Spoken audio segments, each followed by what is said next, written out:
우리 주님의 사랑과 은총이 오늘 이 시간 예배하는 우리 모두 위에 충만하게 임하기를 주님의 이름으로 축원합니다. 오늘 이 시간에는 아내들아 남편들아라는 제목으로 베드로전서 3장 1절부터 7절까지의 말씀을 본문으로 말씀을 전하고자 합니다. 아내들아 남편들아. 제목에서부터 예상하시겠지만 오늘의 이 말씀의 주제는 바로 부부, 나아가 가정입니다. 여러분은 가정을 무엇이라고 생각합니까? 그저 한 남자와 한 여자가 결혼을 해서 부부가 되고 자녀를 낳으면서 자연스럽게 가정이 되는 것. 그렇게 혈연으로 묶인 집단일 뿐만 아니라 이 가정이라는 것은요. 우리가 세상에서 지치고 고난 우리의 몸과 마음을 쉴 수 있는 안식과 재충전의 공간이기도 합니다. 그리고 무엇보다도 이 가정은 우리 하나님께서 우리에게 주신 가장 귀한 선물 중에 하나인 것이죠. 세상에 하나님께서 직접 만드신 공동체가 두 가지가 있다 그래요. 그것이 무엇입니까? 바로 가정과 교회입니다. 우리 주님께서 우리에게 없어서는 안 될 공동체로 이 가정 공동체 그리고 교회 공동체를 허락하여 주셨다는 거예요. 가정을 통하여서 우리의 몸과 마음이 쉼을 얻고 또 교회를 통하여서 우리의 영혼이 쉼을 얻을 때에 그곳에서 우리가 새 힘을 얻고 이 세상을 이기며 나아갈 수 있게 되는 줄로 믿습니다. 그런데 문제는 때로 어떤 사람들에게 아니 어쩌면 요즘에는 많은 사람들에게 이 가정이 우리에게 참된 쉼과 힘을 주는 공간이 아니라 오히려 피하고 싶은 갈등과 상처의 장소가 될 때가 있더라는 거예요. 집에 들어가기 싫은 사람들. 집에 있는데도 집에 가고 싶은 사람들. 그런 사람들이 요즘 너무나도 많아지고 있더라는 것이죠. 그래서 오늘날을 가정의 위기 시대라고도 이야기합니다. 수많은 가정들이 깨어지고 있다는 거예요.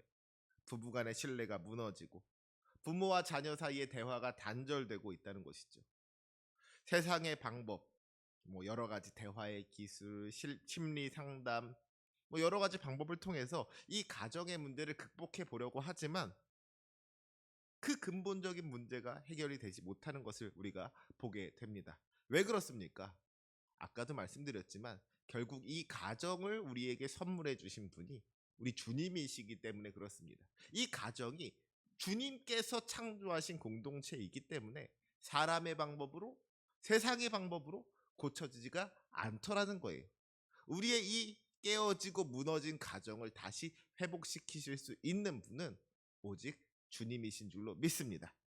그래서 가정의 설계자이신 우리 하나님의 설명서를 따라서 살아갈 때에 우리의 가정이 주님께서 기뻐하시는 가정을 그리고 우리에게 있어서 가장 좋은 공동체로 다시금 세워질 수 있게 되는 줄로 믿습니다.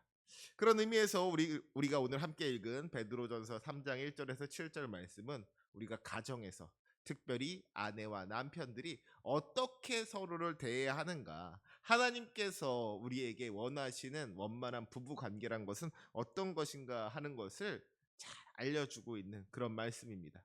남편과 아내에 대한 어떤 영적인 원리를 담고 있는 것이 오늘의 말씀이라는 것이죠. 특별히 오늘의 말씀을 통하여서 우리 모든 성도들의 가정이 주님 보시기에 아름다운 가정으로 나아가 세상에 빛을 발하는 능력의 공동체로 세워지는 귀한 은혜가 있기를 주님의 이름으로 축원합니다. 특별히 먼저 1절부터 6절까지는 아내된 성도들을 향한 권면의 말씀입니다. 우리 1절 말씀 같이 한번 읽어볼까요? 1절 함께 읽겠습니다. 시작.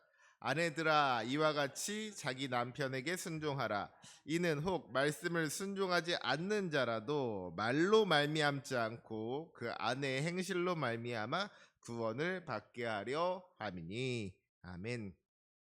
사실 이 말씀이요 어떻게 보면 아내들에게 있어서는 별로 이렇게 기쁘게 들을 수 있는 말씀이 아닐 수도 있습니다. 왜 그렇습니까?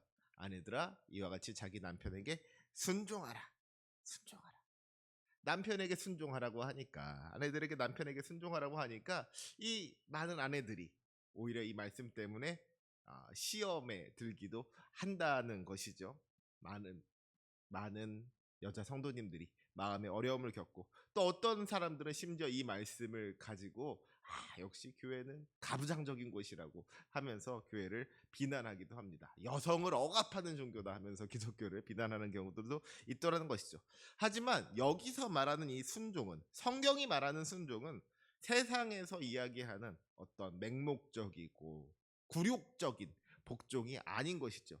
여기서 이와 같이라는 말이 너무나도 중요한 거예요. 이와 같이. 그러니까 앞에서 이야기했던 것과 같이 남편에게 순종하라 그랬습니다. 그러면 앞에서 이야기했던 순종은 어떤 순종입니까? 우리가 베드로전서 2장의 말씀을 보면은 어떤 이야기가 나왔어요? 부당하게, 억울하게 고난을 당할 때에도 주님을 생각하면서 참으면 그것이 우리에게 있어서 복이 된다 하는 이야기를 했습니다.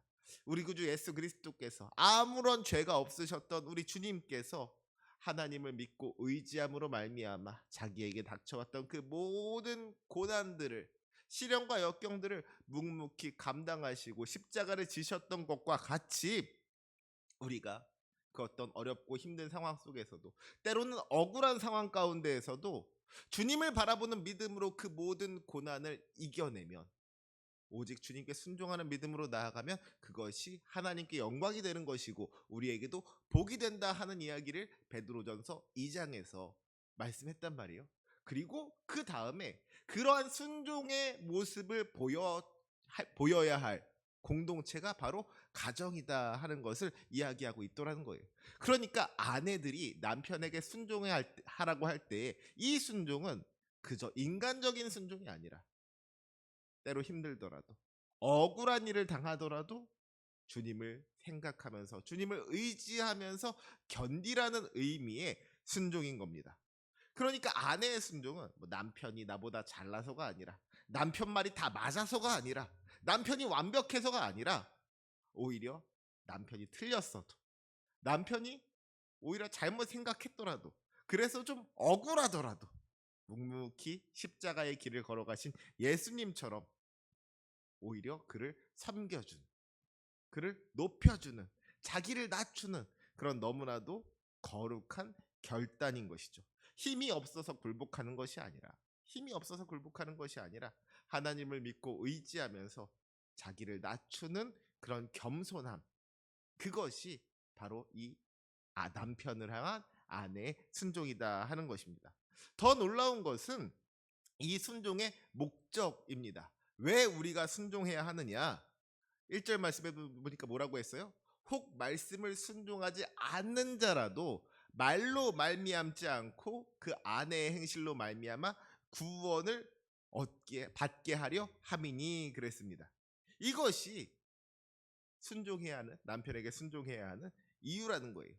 남편이 아직 주님을 영접하지 않고 말씀대로 살지 않는 사람이라고 할지라도, 주님을 알지 못하는 사람이라고 할지라도 그에게 순종함으로 말미암아 오히려 그를 변화시켜서 구원으로 인도해야 한다는 것이죠.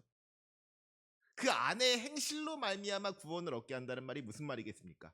말로 말미암아 구원을 얻게 하는 것이 아니라 아내의 행실로 말미암아 구원을 받게 하려 한다.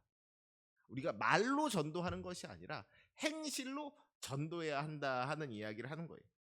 아내가 남편한테 교회 가자고, 교회 가야 된다고, 예수님 믿어야 천국 간다고, 당신 그러다가는 지옥 간다고 아내가 자꾸 남편한테 이야기를 한다고 생각을 해보세요. 많은 남편들이 아내의 그 말을 잔소리로 여길 겁니다. 오히려 더 듣기 싫어하고 고만 좀 하라 그러고 교회에 대한 부정적인 생각을 하게 될 거예요. 그런데 아내가 남편을 잘 섬겨주면, 아내가 남편에게 순종하면 그 아내의 행실이, 그 아내의 거룩하고 정결한 행실이 그 자체가 어떤 의미에서 살아있는 설교가 되어서 우리가 주님의 말씀대로 순종하는 그 모습이 남편의 마음을 움직이고 그를 구원으로 인도할 수가 있다 하는 이야기를 하고 있는 것이죠. 아내의 삶이 남편에게 가장 강력한 복음의 메시지가 된다는 거예요. 남편이 때로 아내를 함부로 대하고 이해할 수 없는 행동을 할 때에도 그냥 똑같이 소리치고 싸우는 것이 아니라, 그냥 들이받는 것이 아니라 잠잠히 하나님을 의지하면서 정결하고 거룩한 삶을 살아내는 것을 볼 때에 남편이 아내 안에 있는 그런 전혀 다른 세상과 다른 생명의 능력을 발견하게 된다는 거예요. 야, 우리 아내는 어쩜 저럴 수가 있을까? 우리 아내는 왜 세상 사람들과 다른 모습을 보일까? 우리 안에 있는 저 평안함과 기쁨, 온유함은 과연 어디서부터 오는 것일까? 이 궁금증이 남편을 우리 주님께로 인도하는 전도의 통로가 되고 은혜의 통로가 되더라 하는 겁니다. 그렇다면 이 남편을 감동시키는 아내의 능력이 어디서부터 나오느냐? 3절과 4절 말씀이 그 답을 줍니다. 3절과 4절 말씀에 보니까 뭐라고 했어요? 너희의 단장은 머리를 꾸미고 금을 차고 아름다운 옷을 입는 외모로 하지 말고 오직 마음에 숨은 사람을 온유하고 안정한 심령에 썩지 않을 것으로 하라. 이는 하나님 앞에 값진 것이니라 그랬습니다. 지금 베드로가 아내들한테 화장도 하지 말고 예쁜 옷도 입지 말라고 꾸미지 말라고 이야기하는 건 아닐 거예요. 하지만 더 중요한 것은 세상의 여성들이, 세상의 여자들이 자기의 가치를 아름다움에서, 외적인 아름다움에서 찾고 어떻게든지 이뻐 보이려고, 남편한테 이뻐 보이려고 막 찍어 바르고 꾸미는데 시간과 정성을 쏟을 때 우리 그리스도인들은, 믿는 아내들은 정말 그런 외적인 아름다움보다도 내적인 아름다움이 더 중요함을 알려주라 하는 것이죠. 그것이 바로 온유하고 안정한 심령입니다. 온유함은 뭐예요? 성경이 말하는 온유함이라는 것은 마치 길들여진 야생마와 같은 것을 의미하는 겁니다. 힘이 없는 게 아니에요. 힘이 없어서 비실비실 되는 것이 아니라 힘이 있지만 엄청난 힘을 안에 가지고 있지만 그 힘을 다스릴 줄 아는 것. 그 통제된 부드러운 성품이 온유함인 것이죠. 또 안정함은 어떤 것이겠습니까? 막 왔다 갔다 하는 거 아니에요. 기분 좋을 때는 막 살랑살랑 거리다가 기분 나쁠 때는 떽떽거리는 그런 모습이 아니라 어떤 상황에서도 흔들리지 않는 모습으로 고요하고 평온한 모습으로 온유함을 보여주는 것. 이것이 안정함인 것입니다. 세상의 아름다움은 시간이 지나면 시들고 썩어 없어지기 마련인 것 같아요. 그렇죠? 아무리 얼굴 이쁜 사람이라도 아무리 얼굴 이쁜 사람이라도 나이 먹으면은 주름이 생기고 초글초글해지면서 비슷비슷해지는 것을 우리가 보게 됩니다. 그렇죠? 하지만 온유하고 안정한 시정, 우리의 이런 내적인 아름다움들은 변하지 않는다는 거예요. 그것이 썩지 아니하는 영원한 아름다움이고 무엇보다도 하나님 앞에 값진 것이 되는 줄로 믿습니다. 그래서 사랑하는 우리 성도 여러분, 특별히 우리 아내 여러분, 남편들에게 또 자녀들에게 세상에게 무엇으로 여러분들의 가치를 증명하기를 원하십니까? 야, 교회 다니는 사람들은 예뻐. 교회 다니는 사람들은 어쩜 그렇게 예뻐. 그런 외적인 아름다움으로 우리의 가치를 증명하는 것이 아니라 잠깐 있다 사라질 우리의 외모가 아니라 하나님께서 보석처럼 귀하게 여기시는 그 온유함과 안정한 심령의 아름다움을 가꿀 수 있는 저와 여러분이 되시기를 주님의 이름으로 축복합니다. 교회 다니는 사람들은 어쩜 저렇게 온유한지 몰라. 교회 다니는 사람들은 어쩜 저렇게 친절한지 몰라.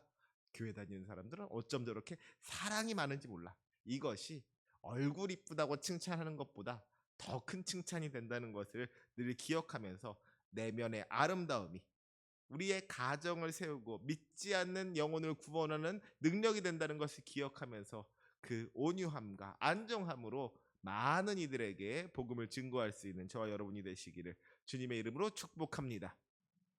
자, 이제 그러면 아내들은 향한 말도 했으니까 남편들을 향한 말도 해야겠죠. 7절 말씀은 남편을 향한 권면입니다. 사실 1절부터 6절까지 다 아내들을 위한 말을 하다가 남편들을 위한 말은 7절 한 절밖에 없다고 하니까 이거 좀 아내들한테만 이거 해라 저거 해라 그러고 남편들은 조금 이야기하고 겨우 구색 맞추기처럼 하는 거 아닌가 하고 생각할 수도 있겠지만 사실 이 남편들을 향한 한 절의 말씀이 어떻게 보면 너무나도 중요하고 너무나도 무서운 핵심적인 말씀을 하고 있다는 생각을 하게 됩니다. 그래서 이 말씀, 우리 7절 말씀 특별히 우리 남자들 집중해서 우리 함께 읽도록 하겠습니다. 우리 7절 말씀 함께 읽습니다. 시작. 남편들아 이와 같이 지식을 따라 너희 아내와 동거하고 그를 더 연약한 그릇이요 또 생명의 은혜를 함께 이어받을 자로 알아 귀히 여기라. 이는 너희 기도가 막히지 아니하게 하려 함이라. 아멘. 첫 번째로 남편은 지식을 따라서 아내와 동거하라고 명령받습니다. 여기서 지식은 어떤 것일까요? 지식. 여기서의 지식을 두 가지로 생각해 볼 수가 있을 것 같아요. 첫 번째로 지식은 어떤 지식입니까? 우리 주님의 마음. 주님의 마음이 우리가 알아야 할 지식인 거예요. 주님께서 남편들에게 원하시는 것. 우리 주님께서 남편들에게 무엇을 원하시겠습니까? 남편이라고 해서 아내들이 남편에게 순종해야 한다고 해서 남편들이 아내한테 막 함부로 대하고 지시하고 명령하고 그런 것을 우리 주님께서 원하실까요? 그렇지 않단 말이에요. 우리 주님의 마음은 우리 남편들이 오히려 아내들을 섬겨주고 높여주는 것을 원하실 것인데 그 주님의 마음을 가지고 주님의 지식을 따라서 주님의 마음을 따라 가지고 우리 아내들과 동거하는 것이 필요하다 하는 것을 우리가 하는 이야기죠. 또한 다른 의미에서 또 한 가지 우리 이 지식이라는 것이 필요한 것 같습니다. 이 지식이라는 것은 무엇이냐? 깊은 이해와 배려와 통찰력을 의미하는 거예요. 남편들이 아내가 무엇을 원하는지를 좀 알아야 된다는 겁니다. 한국 남자들이요. 아내들이 원하는 거를 몰라도 참 모를 때가 너무 많이 있어요. 그렇죠? 뭐 저도 한국 남자의 하나로서 제가 뭐 이렇게 막 자신 있게 이야기할 수 있는 건 아닌데 어쩌면 우리 아내가 들으면은 당신이나 잘하라고 그럴지도 모르겠지만 참 우리 남편들이 아내 마음을 몰라줄 때가 너무나도 많이 있다는 생각을 하게 됩니다. 심지어 아내가 뭘 좋아하는지 아내가 어떤 음식을 좋아하고 어디 가는 걸 좋아하는지 그런 것부터도 하나도 모르는 남편들이 너무나도 많이 있더라는 것이죠. 그래서 남편은 아내의 가장 열심 있는 학생이 되어야 한다는 거예요. 아내가 무엇을 기뻐하는지, 또 아내가 무엇에 상처받는지, 지금 아내의 마음 상태는 어떤지, 아내가 바라는 것은 무엇인지 끊임없이 배우고 알려고 이해하려고 노력하는 그런 지식이 필요하다 하는 것이죠. 많은 남편들이 말을 안 하는데 어떻게 아냐 그래. 말을 해야 알지. 말을 안 하면 어떻게 하냐고. 그런데 그렇잖아요. 아내들이 일일이 다 이야기해서 나 이거 좋아하니까 이거 먹고 싶으니까 이거 사오라고 그걸 일일이 말해가지고 시키는 대로 해오면 그건 감동이 없는 거예요. 그렇죠? 아내의 마음을 알려고 아내에게 관심을 가지고 살피고 알려는 그런 노력을 하라는 것이 하나님께서 우리에게 하신 명령인 줄로 믿습니다. 그 막 얼굴 표정에서 마음을 읽어주고 지친 어깨를 말없이 안아줄 줄 아는 그런 지식, 이해가 아내에게 가장 큰 위로가 힘이 된다는 것을 기억하면서 우리 아내들을 알려는 노력, 아내들을 아는 지식을 가질 수 있는 우리 모든 남편들 되시기를 주님의 이름으로 축복합니다. 두 번째로 아내를 더 연약한 그릇이요 또 생명의 은혜를 함께 이어받을 자로 알아 귀히 여기라 그랬습니다. 연약한 그릇으로 아내를 연약한 그릇으로 여기라는 거예요.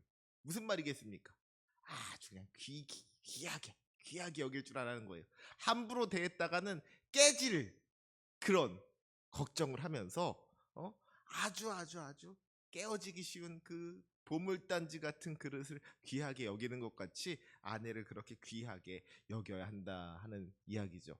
여러분 그 외에 오래된 뭐 청자, 백자 그런 귀한 도자기들 우리 집에 있다고 생각해 보세요. 그러면 여러분이 그걸 뭐 함부로 대할까요?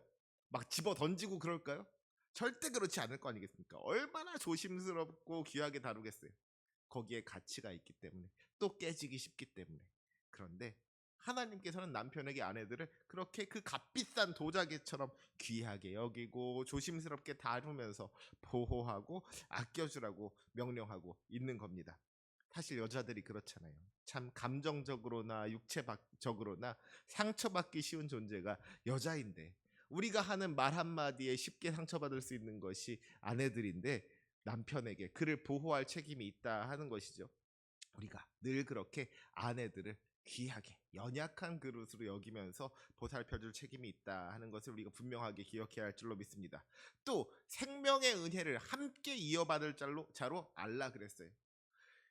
주님께서 우리에게 주신 이 은혜가, 특별히 주님께서 우리에게 주신 생명의 은혜가 아내와 남편에게 같이 있다는 것이죠. 이 무슨 말이겠어요? 아내와 남편의 연합을 통하여서 우리의 자녀들이 태어나게 되는 것인데, 주님께서 우리에게 이 생명의 은혜를 허락하여 주셨는데 얼마나 이 아내가 우리에게 귀하고 소중한 존재이냐 하는 것이죠. 특별히 이 말씀이요, 그 당시 시대 가운데에서 얼마나 혁명적인 놀라운 이야기였는지 모릅니다. 우리가 옛날 이야기하면서 성경의 그 시대 이야기하면서 그렇잖아요. 아내는 남편에게 있어서 그저 소유물에 불과했다. 사람을 셀 때에도 여자와 아이는 아예 세지도 않았다 하는 이야기를 했단 말이에요. 여기 지금 몇 명 있습니까? 그러면은 하나, 둘, 셋, 넷, 다섯, 여섯, 일곱 명밖에 없어요. 옛날 시대면 그랬다는 거예요. 그런데 주님께서는 정말 생명의 은혜를 함께 이어받을 자로 알아서 귀하게 여기라 그랬습니다. 특별히 베드로는 아내가 남편과 함께 천국을 상속받을 하나님 나라의 동등한 상속자요, 영적인 동반자라는 것을 선포하고 있는 거예요. 가정 안에서 남편이 아내보다 영적으로 더 우월한 자가 아니라는 것이죠. 우리는 함께 하나님의 자녀요, 함께 하나님의 나라를 향해 걸어가는 순례자인 줄로 믿습니다. 그래서 남편들은 아내를 자신과 동등한 인격체로, 하나님의 존귀한 딸로 존중해야 될 이유가 있다는 거예요. 그리고 무엇보다도 중요한 말씀, 우리 마지막 말씀 다시 한번 읽어볼까요? 귀히 여기라. 다음에 시작. 이는 너희 기도가 막히지 아니하게 하려 함이라. 아멘. 얼마나 무서운 말인지 모릅니다. 그렇죠. 이 무슨 말이에요? 우리가, 남편들이 아내를 귀히 여기지 않으면, 아내가 남편들에게 상처 주고, 남편들이 아내의 마음을 상하게 하고, 그래가지고 아내가 주님으로부터 멀어지면 무슨 말이에요? 너희 기도가 막힌다는 거예요. 아내한테 잘하지 않으면서 남편들이 자기 기도가 응답되기를 바라는 거, 그거 잘못된 것이라는 이야기죠. 아내들한테는 이런 이야기 하지 않았어요. 아내한테는 1절부터 6절까지 길게 권면의 말을 하면서도 남편한테 잘못하면 당신들의 기도가 막힌다고 이런 무서운 경고의 말씀하지 않았습니다. 그러니까 아까도 말했지만 한 절 말씀밖에 되지 않아도 이 7절 말씀이 남편들한테 훨씬 더 무서운 경고의 말씀을 하고 있다는 것이 이해가 되시죠? 그렇죠. 남편들이 아내를 귀히 여기지 않으면 하나님께서 남편들의 기도를 듣지 않으시겠다고 아주 그냥 무서운 경고의 말씀을 하고 있는 겁니다. 그렇죠. 남편들이요, 밖에서는 잘하는데, 특히 교회에서도 잘하는데 집에서 아내들한테 잘못하는 경우들이 있더라는 거예요. 그러면은 하나님께서 그런 남편의 기도 들으신다는 거예요? 듣지 않으신다는 거예요? 듣지 않으신다는 거예요. 기도가 막힌대요. 여러분, 우리가 신앙생활을 하면서 기도가 막히는 것처럼 무서운 일이 무엇이 있겠습니까? 그렇죠? 우리가 세상에서 아무리 힘들고 어려운 일을 당하더라도 하나님이 내 기도를 들어주신다는 것이 우리에게 힘이 되고 능력이 되고 소망이 되는 것인데, 남편들이 아내를 함부로 대하며, 남편들이 아내를 귀히 여기지 않으면 기도가 막힌대. 이 무서운 경고의 말씀을 우리가 늘 기억하면서 정말 아내를 잘 사랑으로 섬겨줄 수 있는 남편들이 되시기를 주님의 이름으로 축복합니다. 사랑하는 남편 여러분, 아내와의 관계가 우리의 영성과도 아주 밀접한 관계를 가지고 있는 거예요. 아내를 귀히 여기는 것이 또 곧 하나님을 경외하는 것이고, 하나님께 영광 돌리는 것이고, 우리의 기도의 문을 여는 것이다 하고 생각하면서 우리 늘 아내를 귀히 여길 줄 아는 남편들 되시기를 주님의 이름으로 축복합니다. 이제 말씀을 정리하고자 합니다. 오늘 우리는 베드로 사도를 통하여서 그리스도인의 가정, 우리가 아내들과 남편들이 주님 안에서 어떠한 삶으로 하나님께 영광 돌려야 되는지를 함께 생각해 보았습니다. 아내들은 말없이 거룩한 행실과 온유한 심령으로 남편들을 구원으로 인도해 나가야 한다 그랬어요. 또 남편들은 깊은 이해를 가지고 아내들이 무엇을 원하는지 잘 생각하면서 아내를 귀하게 여기면서 가정을 보호하고 이끌어 가야 한다는 것이죠. 이 두 가지가 정말 서로 우리 남편에게 아내에게 서로 주어진 역할이 조금은 다를지라도 무엇이 더 우열의 관계, 무엇이 더 좋고 나쁘고의 관계가 아니라 정말 서로가 서로의 부족함을 보완해주는 동반자적인 관계다 하는 것을 늘 기억하면서 함께 믿음의 길을 걸어갈 수 있는 우리의 가정이 되어야 할 줄로 믿습니다. 그리고 그렇게 우리가 가정에서부터 하나님께서 우리에게 허락하신 그런 역할들을 잘 감당해 나갈 때 그 아름다운 향기가 가정 안에만 머무르는 것이 아니라 세상을 향해서 뿜어져 나갈 수 있는 줄로 믿습니다. 예수 믿는 사람들이 예수 믿으니까 저 집이 참 화목하다. 예수 믿는 사람들이 먼저 주님 안에서 아름다운 가정을 이루어가는 본을 보일 때에 세상이 우리를 보고 부러워하게 되는 것이고 본받게 된다는 거예요. 여러분 그렇잖아요. 예수 믿는 사람들이 맨날 집에서 부부싸움이나 하고 예수 믿는 사람들이 그래서 이혼하고 깨어진 가정의 모습을 보여준다 그러면은 세상 사람들이 그 모습을 보면서 뭐라고 하겠습니까? 예수 믿어봐야 별 소용없다고. 예수 믿는 사람들도 다 부부싸움하고 다 이혼한다 그러더라고. 그러면은 그것이 세상에 덕이 안 되는 거예요. 복음 전파의 길이 막히는 겁니다. 우리의 가정은 지금 어떤 모습입니까? 세상의 빛으로 빛나고 있습니까? 아니면 세상보다 더 부족한 모습으로 그 빛을 잃어가고 있습니까? 바라기는 오늘 이 시간 우리가 말씀을 붙잡고 결단할 수 있기를 원합니다. 아내들은 정말 예수님처럼 남편을 섬길 수 있는 우리들, 온유하고 안정된 심정으로 남편을 섬겨줄 수 있는 아내들이 될 수 있으시기를 주님의 이름으로 부탁을 드립니다. 또 남편들은 그 무엇보다도 아내를 귀히 여기며 사랑하는 데 힘쓰시기 바랍니다. 그리하여서 우리가 아내로서 남편으로서 함께 주님의 나라 걸어갈 수 있는 복된 믿음의 성도들 다 되시기를, 그리하여 아름다운 믿음의 가정을 이루어 가시기를 주님의 이름으로 축복합니다. 아멘. 기도하시겠습니다. 사랑이 많으시고 은혜가 풍성하신 하나님 아버지, 오늘 우리에게